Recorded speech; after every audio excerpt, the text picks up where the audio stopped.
Welcome everyone again to the Women in Deep Tech Global Investment Consortium podcast. And today I'm super excited to be talking to Tamara Leigh from EIO Diagnostics. Tamara, welcome. Thank you for joining us, and please tell our viewers a little bit about yourself. Thank you very much, Shane, for having me today. I am the co-founder of a deep tech company. My company is called EIO Diagnostics. What we're doing is using sensor-based technology, so computer vision and machine learning, to be able to automate the detection of a really prevalent infection in the dairy industry. So we work with dairy cows every day, some of the largest dairies in the world, and what we're looking for is an infection called mastitis. And many women in tech will understand mastitis. Absolutely. Well, it's going to be fun to delve into the world of dairy cows. I mean, obviously, agriculture and food production are going to be tremendously important industries moving into the future. But just for our viewers, because a lot of people hear the term deep tech and they don't really understand what it means. What does deep tech mean to you? To me, deep tech is really working in technology that embraces the complexity of the world that we live in to find real world solutions. So there is nothing that is easy about what we do in life sciences, in agriculture, or in engineering, in all of these things. This is technology that's willing to get messy and in the weeds and really challenge what needs to be done. And this is the technology that potentially is going to create those world-changing innovations that we hope for. So It tell is. me a little bit more about EIO Diagnostics and exactly how you're working with technology on mastitis in the dairy industry. When we think about EIO diagnostics and deep tech, and this is kind of fun for me to get into, we are working at the intersection of agriculture, which is by definition, biological systems, right? We're essentially doing a life sciences technology, which is doing infection detection and diagnostics. We're doing it in one of the most hostile environments for sensitive electronics in the world, which is a commercial dairy operation. So we have all of these challenges, engineering challenges, data challenges, biological challenges, and even just going back to the very principles of our idea, which is being able to use a big data AI-based solution in an environment where there was no pre-existing data set. So this is what we do. This is the nuts and bolts of it. And we sort of wading through that complexity is where we find our solutions. So just tell me a little bit about how you're actually now gathering the data from these dairy farms and then how you're using that data to understand more about diagnosis of mastitis. So we use an infrared sensor that is placed in a dairy parlor between the cleaning of the cow's teats and the attachment of the dairy cluster or the milking cluster. And so as the cows come in, they are washed and inspected, and then they have a few seconds where they're relaxing and letting down their milk, and then the milking cluster goes on and they are milked. This is something that they usually look forward to. But mastitis is an inflammation of the mammary tissues. It's an inflammation of the mammary gland, and it is really quite painful. It affects the lifetime productivity of that cow. It affects the quality of the milk. And so cows don't have a voice to say, hey, that burns or it hurts, like a woman would if she was breastfeeding, for instance. So what we do then with our sensors is we're looking for signs of inflammation in the udder. So we've had to collect literally millions of images because it's a very low prevalence infection, millions of images of cow udders to be able to identify the udder in those images and then to map the thermal distribution in those images so that we can find the changes and the signatures for the inflammation and the infection. And we flag that to the farmer, and the farmer knows then to go check on that cow and to be able to follow up. So our goal is to be able to get out ahead of these infections so that it doesn't leave a cow in pain, that it doesn't affect the quality of the milk, and that it doesn't damage the tissue in the cow's udder so that she has a lifetime productivity loss. I mean, this doesn't just affect cows, though. Like, this affects sustainability of agriculture and food. It affects labor issues.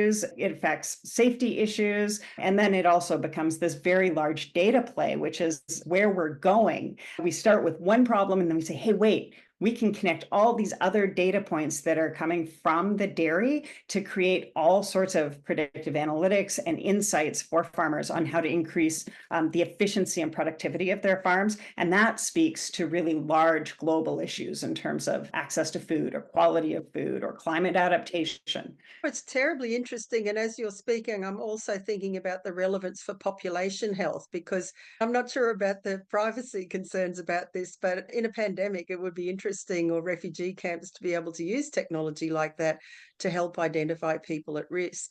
But that's an aside. It's tremendously interesting what you're working on. What drew you to this? How did you come in your life to be working on big data analytics and cows? I came through agriculture. So I'm not a doctor, I'm not a PhD, and I don't come from the deep tech side. I come from the solution side. So what are the solutions that we need to make our livestock production more sustainable, more humane, more improving quality and doing those aspects? So I've worked in agriculture for over 20 years before we started this company. I'm one of three co-founders, and I brought the product focus and the solution focus to what we needed to do with our market. That's a really important part of what we do, right? We have to bring a whole interdisciplinary team of people together to be able to create these solutions to complex problems. So.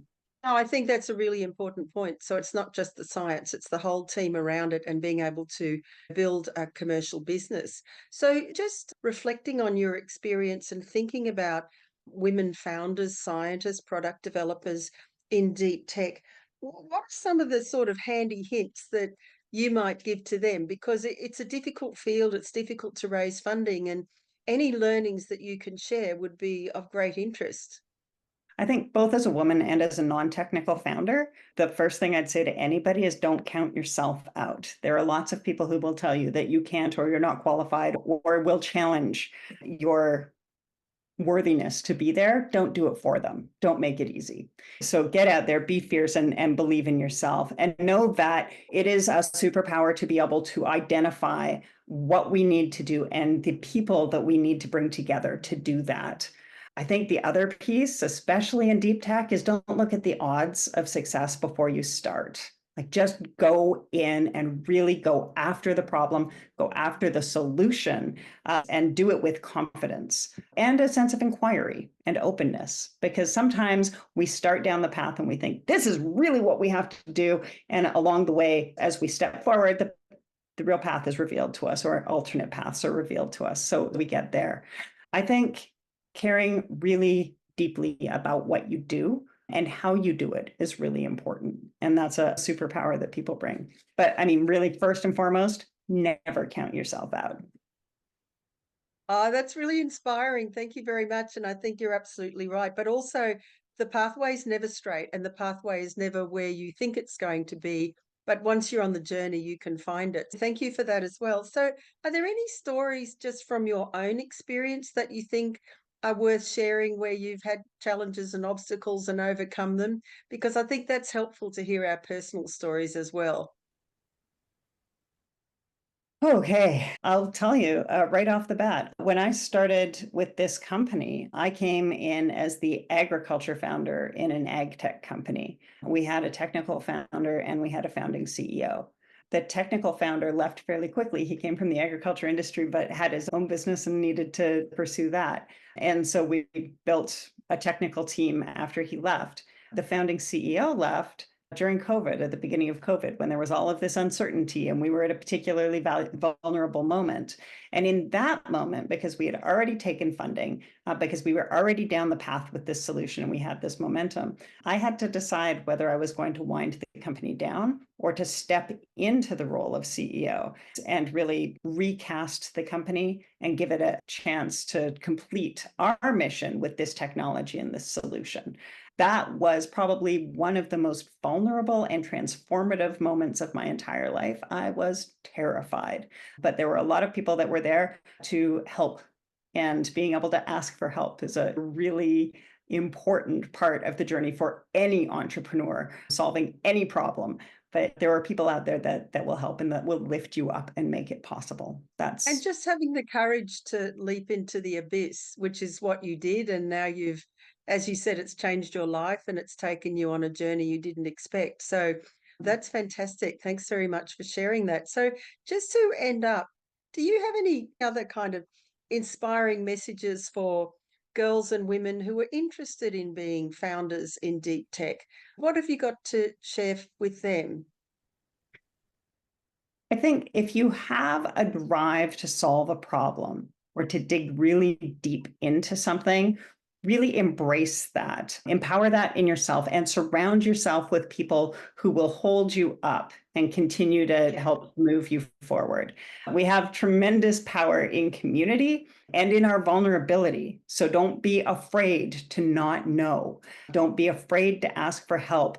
Find people who are better than you or smarter than you in other areas and build a really great team and a movement around what you want to do. And you can make anything happen. Tamara Leigh from EIO Diagnostics, thanks so much for joining our podcast. I know you'll be an inspiration for many young women and girls who are wanting to move into this. Thank you so much for joining us. Thank you, Jane.